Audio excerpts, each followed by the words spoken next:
Bonjour à vous pèlerins du web. Cette vidéo sert d'appendice à la vidéo 0823 qui a traité de la culture des catacombes. Elle a pour objet de préciser le destin de la culture budjak qui a été évoquée. En s'appuyant sur l'hypothèse Kourgan, la culture des catacombes apparaît comme le continuum culturel des Yamna. Nous avons également dit que localiser dans cette culture les ancêtres du grec, de l'arménien et des langues paléo-balkaniques serait tentant et permettrait d'expliquer certaines caractéristiques communes. Dans les suites de l'archéologue ukrainien Kubalka, nous avons suggéré que les cultures Yamna tardives, c'est-à-dire celles conquérantes de moins 3200 à moins 2800, et notamment les groupes Budjak, Starovslik, dans la région de Lugansk, et Novotitorovska, nous l'avons évoqué en fin de vidéo 0822, puissent être les ancêtres gréco-arméno-ariens, et que la culture des catacombes, qui évolue entre moins 2800 et moins 2200, traitée dans la vidéo 0823, serait le support originel des cultures indo-iraniennes unifiées vers moins 2500, à l'époque où l'Inde entre dans sa période d'Harappa mature qui voit se développer les grands sites urbains. Harappa et l'Indus sont traités dans la vidéo 053. Il convient donc ici d'éclairer le groupe Budjak par un survol historique de sa destinée. Cela aura le mérite d'introduire les sujets qui viendront en leur temps. En effet, une bonne partie de ce qui est évoqué ici sera détaillé dans des vidéos futures.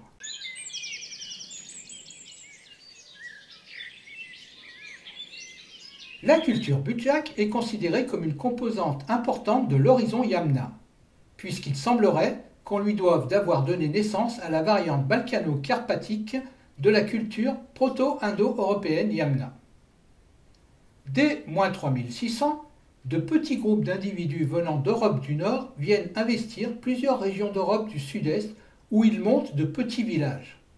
D'une part en basse vallée du Danube, à cheval sur la Roumanie et la Bulgarie, laissés libres par la riche culture danubienne de Boyan, inspiratrice des premières villes cucuténiennes.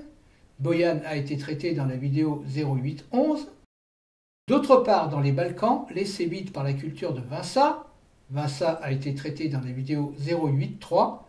Et enfin, sur le versant nord du Bas-Danube, où ils entrent en concurrence avec la culture proto-urbaine locale de Cernavoda. Cernavoda a été traité dans la vidéo 0812. À peu près dans le même temps, la culture Usatovo émerge dans la région contiguë d'Odessa. Usatovo a été traité dans la vidéo 0817. Tout cela au moment où Yamna apparaît dans la région pontico-caspienne. 300 ans plus tard, en moins 3300, nantis du bronze, les Yamna commencent leur poussée vers l'ouest. Un siècle plus tard, en moins 3200, ils auront complètement dispersé les Cernavodiens et largement entamé les Usatoviens.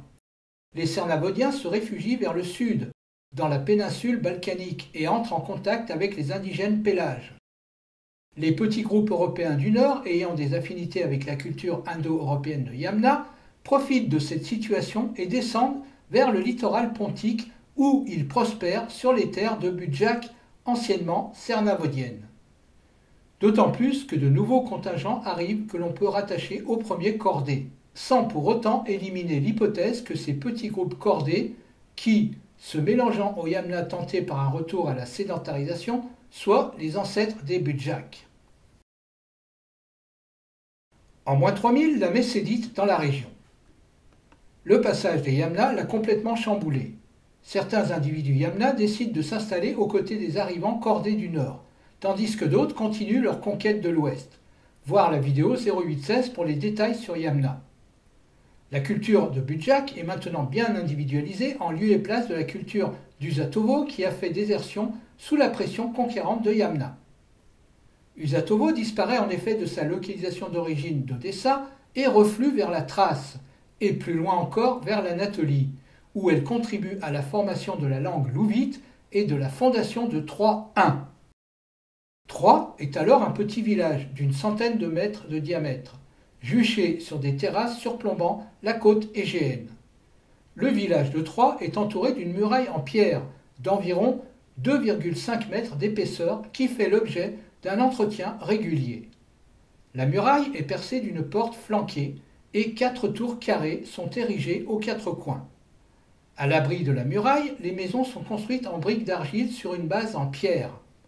Elles sont accolées les unes aux autres et l'ensemble ne présente pas de plan d'urbanisation bien structuré. Certaines présentent un plan de type mégaron avec une grande pièce rectangulaire précédée d'une antichambre plus petite. La poterie mise au jour sur le site consiste pour l'essentiel en de la céramique faite à la main de couleur noire ou grise, souvent lustrée, parfois décorée d'incrustations blanches. Les objets en métal mis au jour sur les niveaux de 3-1 sont en cuivre. Les trouvailles indiquent également la pratique d'activités de filage et de tissage. L'alimentation est variée, constituée de viande, notamment de poissons et de végétaux.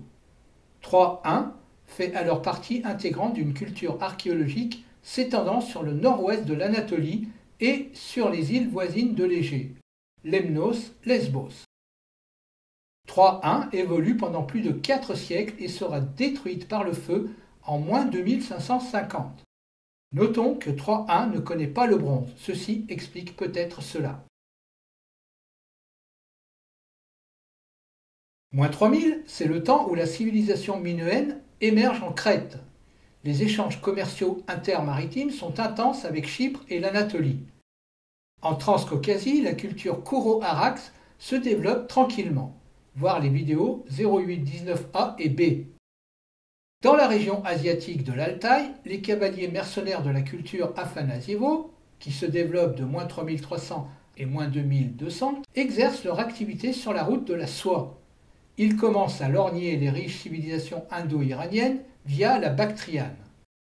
L'Indus sort de sa période de Mehrgar et entre dans sa période d'Harappa dite ancienne avec la culture de Côte d'Iji. Le plateau iranien est investi par les Élamites. À partir de la Sumer voisine, les envies d'expansion vers l'Iran, le pays des lames, sont monnaie courante. Suse et sa région éponyme, la Susiane, connaissent une période d'apogée. Dans le berceau de la Perse, les ancêtres des Iraniens entretiennent des relations commerciales avec la civilisation indienne d'Harappa à travers le Balouchistan, d'où ils ramènent le cuivre, et l'Hindoukouche, l'Afghanistan, d'où ils ramènent de la turquoise et du lapis-lazuli. Ils établissent une colonie à Chari-Sogtay dans le Sestan, à l'extrême sud-est de l'Iran. En basse Mésopotamie, les régions des rives du golfe Persique, comme Dilmun, Bahreïn et Magan, connaissent un développement marqué et développent des réseaux d'échanges interrégionaux alors qu'elles les évitaient aux périodes précédentes. Les dynasties archaïques, avec leurs cités-États, apparaissent dans le pays de Sumer. En moins 2008, la culture des catacombes remplace la prestigieuse culture ukrainienne de Kukuteni, coincée depuis 2 siècles entre Chordé à l'ouest et Yamna à l'est. La culture chordée s'étale d'une part vers l'ouest pour investir la région de Scandinavie méridionale occupée par les vases à entonnoir, et vers le nord où, avec des éléments ougriens venant de la Sibérie occidentale, il contribue à former les peuples finnois, tandis que vers le sud-est, d'importants contingents chordés, associés à des groupes Yamna, contribuent à former une nouvelle culture dite des catacombes, aux dépens de la Kukuteni moribonde. Catacombes, chordés et Yamna s'entendent bien et se mixent facilement. Certains groupes des catacombes descendent alors vers le sud pour grossir la population budjak alors investie par Yamna et chordés depuis 2 siècles. Suivant le mouvement des Yamna, des individus budjak remontent eux aussi le Danube pour se diriger d'une part dans la région de la Tisa, au nord-ouest de la Transylvanie, Carpates, où ils remplacent les Kotoféni, et d'autre part dans la péninsule balkanique jusqu'en Épire, où ils contribuent, au même titre que Usatovo et Cernavoda, à former avec les indigènes Pélages les premiers Helladiques. En moins 2250, 3-2 se constitue sur les cendres de la 3-1. La poterie faite autour produit à présent une céramique rouge, sans décor, dont les formes les plus représentées sont des plats, des coupes, des chopes, des gobelets hauts à 2 anses, des pots et des couvercles. La métallurgie du bronze, introduite dans la Troade dès moins 2700, investit à présent la cité. Le cuivre et l'étain, nécessaires pour la production du bronze, sont importés par la Thrace en provenance de l'Oural et par l'Anatolie depuis la Transcaucasie et le Zagros. Pendant les 250 ans de son existence, la Troie-2 s'enrichit. C'est à cette période qu'on attribue la constitution du fameux trésor de Priam. Le site archéologique de Troie-2 mesure environ 125 mètres de diamètre. La muraille est fortifiée, sa base est en pierre et son élévation est faite en briques d'argile. Elle est percée sur le côté sud-est par une porte monumentale à 3 compartiments et une porte moins massive sur son côté ouest à laquelle on accédait par une rampe pavée de dalles, de pierre et encadrée par un mur. Au centre du site se trouve une cour enclose de 400 mètres carrés, comprenant 5 bâtiments disposés de façon parallèle. Le plus important comprend une salle à colonnes avec un foyer central dont la fonction semble être dévolue aux assemblées, aux audiences, aux rituels. Ce bâtiment témoigne de l'existence d'une élite dirigeante et apparemment puissante. Des premières habitations sont construites extramuros, ce qui indique un accroissement démographique du site. Troie-2 prend fin avec une nouvelle destruction par le feu en moins 2300. En moins 2550, les tablettes de Summer commencent à évoquer un peuple aux contours flous, parfois tributaire de récits fantastiques, divisé en plusieurs royaumes dont le plus important est Awan. Il s'agit des premiers Élamites qui se distinguent dans cette région que l'on désignait jusqu'alors par manque d'imagination comme proto-Élamites. La première dynastie élamite est celle d'Awan, qui s'étale entre moins 2600 et moins 2200. Son dernier roi est Puzur-Inshushinak, alors gouverneur de Suse pour le compte de l'empire d'Akkad, et qui s'émancipe lors de la décadence de ce dernier en moins 2220. Puzur-Inshushinak sera défait sous les coups des Guti. En moins 2300, la culture budjak s'efface au profit des éléments catacombes. On note qu'une période de sécheresse vient appauvrir l'ensemble des steppes qui deviennent moins aptes à l'agriculture à cause de l'aridité croissante des sols. C'est une période de régression qui commence pour les peuples steppiques. Sur l'ensemble de la steppe, les migrations vers le sud deviennent plus massives. L'invention du char de combat par le complexe Okunevo, Afanasievo et Yamna va contribuer à la domination par les peuples steppiques d'Asie centrale dans les champs de bataille en terrain plat de Bactriane et de Margiane. L'Anatolie occidentale et méridionale semble connaître une phase d'agitation. Les cités sont détruites par le feu et Troie-2 n'y échappe pas. Troie entre dans sa troisième période. Elle assure la continuité de la culture matérielle locale. On note en effet une augmentation de la présence de la céramique à enduit rouge. L'habitat dense de la phase tardive de Troie-2 se poursuit dans Troie-3. La muraille semble encore maintenue, mais le site est clairement moins prospère que précédemment. En moins 2200, alors que Troie entre dans sa quatrième période, les Achéens apparaissent. Ce sont les premiers peuples de langue indo-européenne à se distinguer en Grèce continentale. Ils émergent dans le pool helladique dont les composants sont à la fois usatoviens, cernavodiens, catacombiens et pélagiens. En provenance de régions plus septentrionales, les Achéens y arrivent par l'ouest, constituant une nouvelle vague nordique d'éléments indo-européens que l'on peut rattacher à des reliquats cordés. La culture mère étant en voie d'extinction, comme sa voisine les amphores globulaires. Ils s'installent d'abord en Épire, puis descendent en Thessalie. Grâce à leur suprématie militaire, ils repoussent les résidents helladiques. Ils dominent ensuite les populations de Béotie, d'Attique et enfin du Péloponnèse, où ils s'arrêtent en Argolide. Un groupe va même former la population ionienne d'Asie mineure. Les Achéens sont ainsi parfois considérés comme les premiers Grecs. Leur langue s'impose dans la région. Au départ, les Achéens sont groupés en petites communautés rurales, puis connaissent un essor continu, bénéficiant en partie de l'influence culturelle de la civilisation minoenne de Crète. Les premières traces écrites en grec archaïque apparaissent chez les Mycéniens après -1500. De son côté, 3-4 ne laisse pas grand-chose comme artefact, mais on constate que la cité est toujours densément peuplée. En pays d'Élam, la dynastie Awan laisse la place à la dynastie Simashki, souvent en conflit avec l'empire d'Ur III, qu'on essaye de résoudre avec des alliances matrimoniales. En -2000, Troie entre dans sa 5e période, laquelle voit une amélioration des conditions de vie. L'habitat est moins dense et plus spacieux que par le passé. Troie 5 sera détruite par le feu en -1750. Cet événement marque une rupture culturelle majeure dans l'histoire du site. Pendant ce temps, la civilisation de l'Indus est éprouvée par la poussée indo-aryenne. Les indo-aryens sont de langue indo-européenne. Ils introduisent en Inde le sanskrit védique et constitueraient les ancêtres de la caste supérieure de la société indienne ancienne, les brahmanes, dominant les autres castes issues des populations déjà présentes sur place. Enfin, en -1750, la culture des catacombes est remplacée par la culture de Srubna.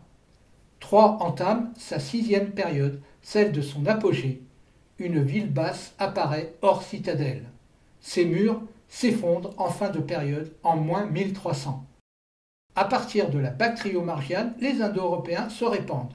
Vers l'est, en Inde, où ils viennent consolider les structures sociales de caste, initiées par les Indo-Aryens depuis -2000, vers l'ouest, où ils bousculent la 3e et dernière dynastie élamite, celle de Sukalma, entre -1900 et -1500, et viennent s'installer en regard du pays de Summer. On peut imaginer que ce sont ces Indo-Iraniens qui constituent le fameux peuple du pays de la mer, rival de la Babylonie amorite post-hammurabienne. Avec la mort d'Hammurabi, s'éteint la première dynastie de Babylone, remplacée par la dynastie du pays de la mer. Dans le même temps, dans la steppe pontique, on constate l'émergence indo-européenne des protocytes jusqu'en Thrace. L'origine exacte des Thraces est inconnue, sachant que les Thraces ne disposent pas d'une langue écrite. Les proto-Thraces descendraient d'un mélange entre un peuple indo-européen venu de la steppe pontique vers -1500 et un peuple autochtone issu d'agriculteurs originaires d'Anatolie établis depuis -6400, appartenant à la culture de Cernavoda. Selon une théorie, les Thraces auraient chassé des Balkans les Pélasges et les Achéens. Au cours de l'âge du fer, vers -1000, les Thraces commencent à se développer à partir des proto-Thraces. Alors qu'à la même époque, des tribus thraces se sont également installées en Anatolie, en Bithynie et en Phrygie. Les Gètes, ou Daces, du nord du Danube, descendraient eux aussi des proto-Thraces, tout en subissant l'influence des Scythes et des Celtes voisins. Le louvite est une langue anatolienne apparentée aux Hittites-Nésites et aux Palaïtes. Elle était parlée dans le sud de l'Anatolie au 2e millénaire avant Jésus-Christ. Elle survécut à la chute de l'Empire hittite et donna peut-être naissance aux Myliens, aux Lyciens et aux Lydiens.